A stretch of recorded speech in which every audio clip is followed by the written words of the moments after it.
Yes, good afternoon as we look forward to the first part of Super Sunday. Fulham taking on Liverpool here at Craven Cottage, and to look ahead to it, I'm joined by Jamie Carragher. Jamie, lovely to see you. We were just talking. What a lovely day to be here at Craven Cottage on a Sunday. It is. I mean, the pitch is absolutely fantastic. Stadium's lovely. I've just got the tube because of the London half marathon. Couldn't get here in the car, so the tube is lovely. Lovely walk across from Putney Bridge. So yeah, I mean, getting to know this type of area, but it's lovely. Yeah, and hopefully we get a great game. Absolutely, and just reflecting on yesterday a little bit, the guys in the studio were just talking about Arsenal conceding that penalty against Everton. A lot of controversy around that. Mikel Arteta saying he was very frustrated it was given against Miles Lewis-Skelly. What did you think of that decision on Jack Harrison? Yeah, I thought it was if it was a penalty, it was very, very soft. And I'm with Mikel Arteta, I didn't think it was a penalty.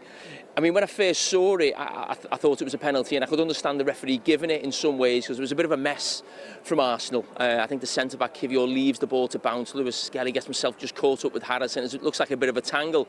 So I could understand the referee giving it, but then when you look at it looked, really, really soft. And in some ways, that decision, or those type of decisions, is almost the thing that's wrong with VAR, where you look at it and you say, it's not a penalty, but it's not an absolute howler, so then VAR don't get involved, and really it's just not a penalty. And that's where sometimes I'd like them to, VAR just to say, it's not about like the referee making a horrendous decision. It's not a penalty. You make that decision, you move on. And it still leads to all of us talking about VAR once again every weekend. Well, if they didn't make mistakes officially, we'd be out of a job, wouldn't we? So. Absolutely. Let's talk about the Fulham-Liverpool game, though, of course. And if we start with Liverpool, I mean, they would have seen that result, of course, yesterday. I mean, you've said for a while that this title race has felt over, but if they are able to win this afternoon against Fulham, I mean, they'll be pretty happy extending that lead to 14 points. Yeah, I think the big one was the Everton game.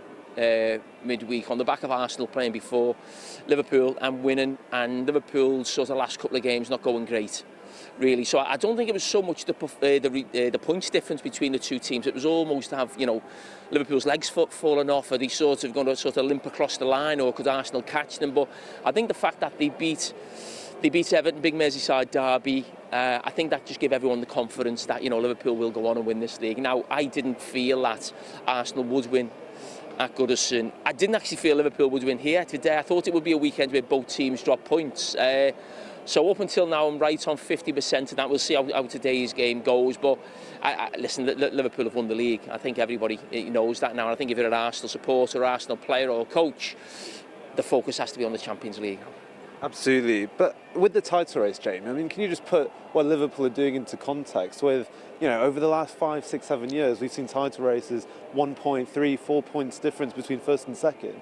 I mean, no matter how the other teams are playing, Liverpool have still had to win all of these games consecutively. I mean, it's been mightily impressive by his side, hasn't it? Yeah, I mean, listen, people start, and I think a lot of it is social media, a narrative starts building about, is this league as strong as it has been in, previous seasons? I mean, it's difficult how you quantify the strength of a league, really. If the top teams have dropped off, there's no doubt about that. I don't think Arsenal are the same as they have been the last couple of seasons, and that's mainly down to injuries. But they didn't have injuries the last 2 seasons. That's one of the reasons why they pushed Man City, as far as they did in both campaigns, because they didn't really have any of the first choice 11 injured. City are not the same, we know that. But then the teams from sort of 10th up to sort of the top 4, I mean, they've been fantastic this season. Fulham have been one of them. So does that show the strength of the league, what the mid-table teams are like? It is difficult, to, as I said, to quantify. But what Liverpool are doing is what title-winning teams do. They get to this stage of the season losing 1 or 2 games. That's what the great Liverpool teams of the past under Klopp did, and Guardiola with Manchester City. The points they've got is the same as what all these top teams are getting. The games they've won, they're on a 25-game unbeaten run in the Premier League. When you think of what title winners do in any era, in any season, they're the type of numbers that they put up, and that's all Liverpool can do their own job. Absolutely, and like you said, this should be a huge game for both teams because Fulham are chasing that European football place. If they win, they could go up to 8th. Just wonder with Marco Silva, when we talk on these Sundays, you always talk about coaches. A sign of a great coach is improving players, and Marco Silva has shown that Fulham, hasn't he, quite consistently, I think, with the likes of Raul Jimenez, Adama, for example, this season. How impressed have you been just by his coaching journey? Because it feels like we've watched a player from Watford to Everton, now at Fulham as well. I mean, what have you made of his development?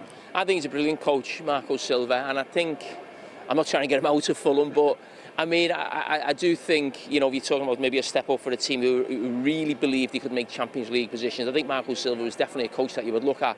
I was very impressed with him when he first came into English football. I think that was a Hull. I watched him there, you know, sort of, what that was now, maybe 6 or 7 years ago. He's had a few jobs since then. I always felt he was the one Everton should have stuck with. You know, Everton have changed managers quite a lot in the last few years, and I always felt that he was the one who, you know, they maybe should have, as I said, stuck with. But he's done a brilliant job here. It was a tough game for Liverpool. It was a tough game at Anfield. It was a great game, actually.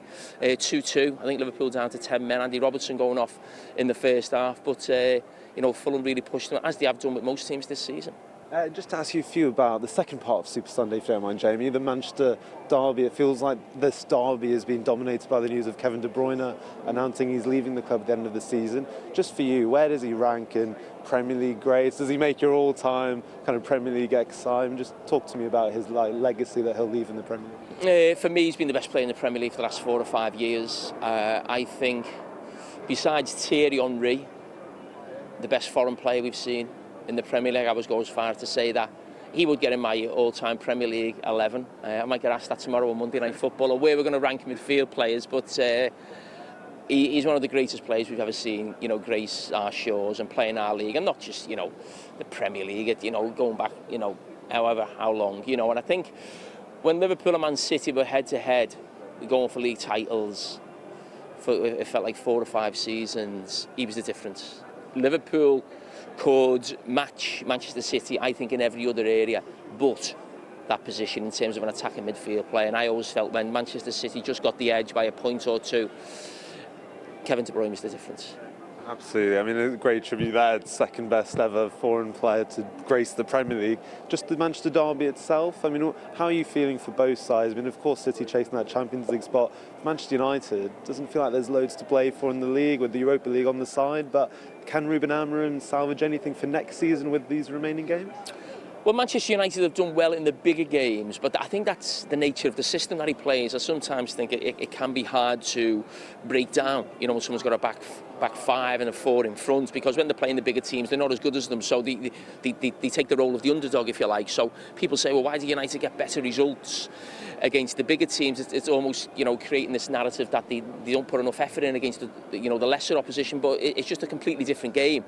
People expect them to make the game, take the game, go and beat the smaller opposition, if you like, and they're not capable of doing that. They haven't got good enough quality, but it's easier to stop or nullify an opposition, and that's what they've done. They've done that to Liverpool at Anfield. They went to Manchester City and won. They went to Arsenal in the Cup and did that. Arsenal at home as well. It's just, I think it's the nature of the system that they play, but it's a more important game for Man City. Man City will have seen obviously certain teams win over the weekend. Certain clubs got good wins as well in the midweek, namely Aston Villa. And I think it's going to be a great running in terms of who qualifies for the Champions League, and this weekend's a huge one for Manchester City. You said Liverpool might drop points against Fulham this afternoon. Has your trip on the tube changed your mind at all? Yeah, I mean, it just puts you in a good mood coming to Fulham, does it? I mean, I wish I'd have played for them, actually. It would have been a lot less pressure than playing for Liverpool. But no, listen, I think it'll be a good game. I think, I think if Liverpool play well, they'll come here and win. It's a lovely day. The sun's out, a great pitch. So, yeah, I'd expect Liverpool to win. The more I'm here, the more I'm fancying Liverpool. Jamie Carragher in a Fulham kit. I'm sure that'll get photoshopped on X or something very soon. But Jamie Carragher, thank you so much for joining us. We'll bring you team news very soon here as Liverpool look to extend their lead at the top to 14 points. Kick-off is a 2.